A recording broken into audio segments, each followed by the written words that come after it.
This is one of the most disturbing videos I have ever seen. I was born and raised in a small town in Indiana, the kind of place where everyone knows your name and all the good parking spots are taken at the Piggly Wiggly. Life was pretty simple until I discovered smoking. It was during my senior year in high school when I first tried it. My best friend Chris convinced me to try it, and we snuck behind the football field during practice. The moment I lit that cigarette, I felt like an adult. And from that day on, I was hooked. When I turned 18, I joined the Marine Corps. Basic training was hell, but I made it through and became a proud member of the Eagle, Globe, and Anchor. I was stationed in Okinawa, Japan, and I remember the first time I smoked on base after I got back.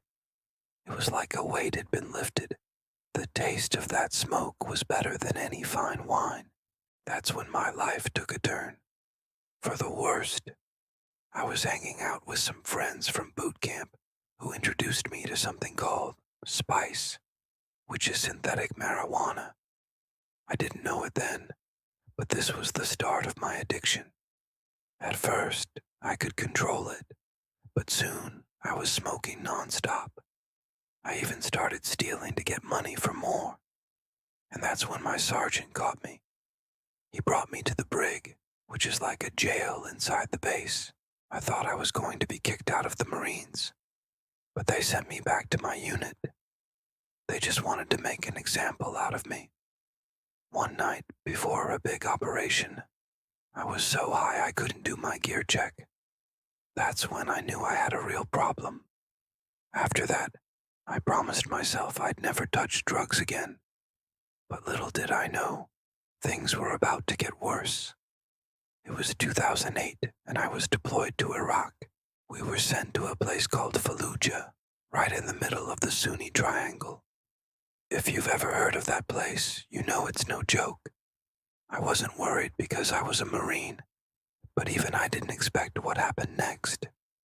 On my second day there, I got injured. I still don't know how it happened.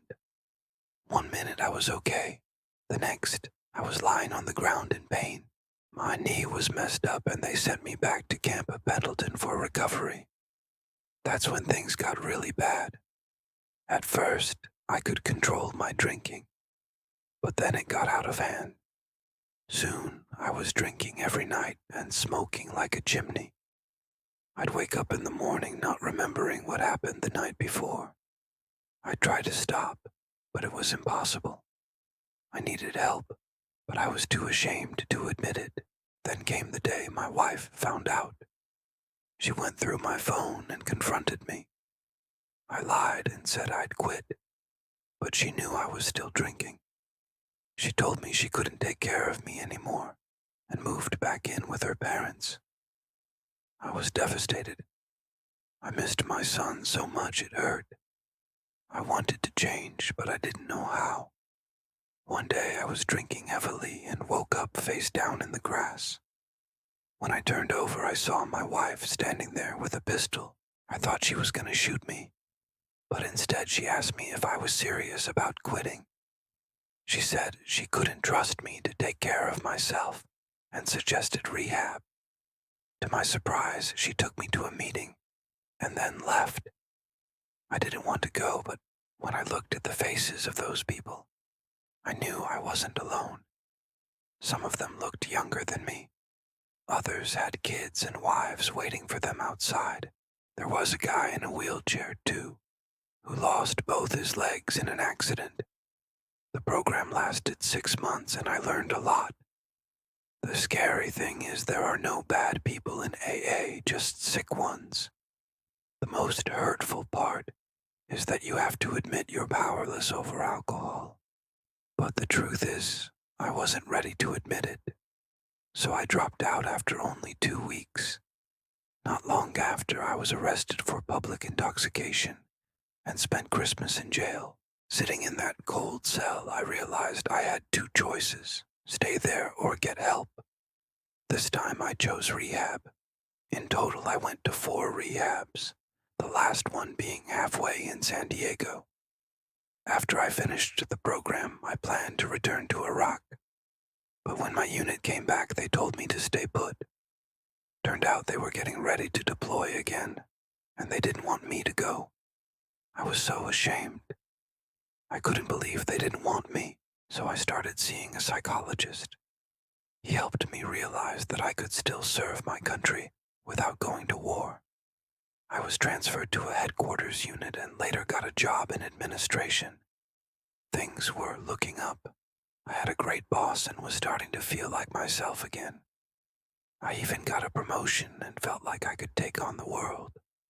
But that's when my demons caught up with me. I started drinking again and got caught. This time I got a bad discharge and was out of the Marines. I was angry and felt like a failure. After the Marines, I tried different jobs, but nothing stuck. I worked in construction, drove trucks, and did odd jobs.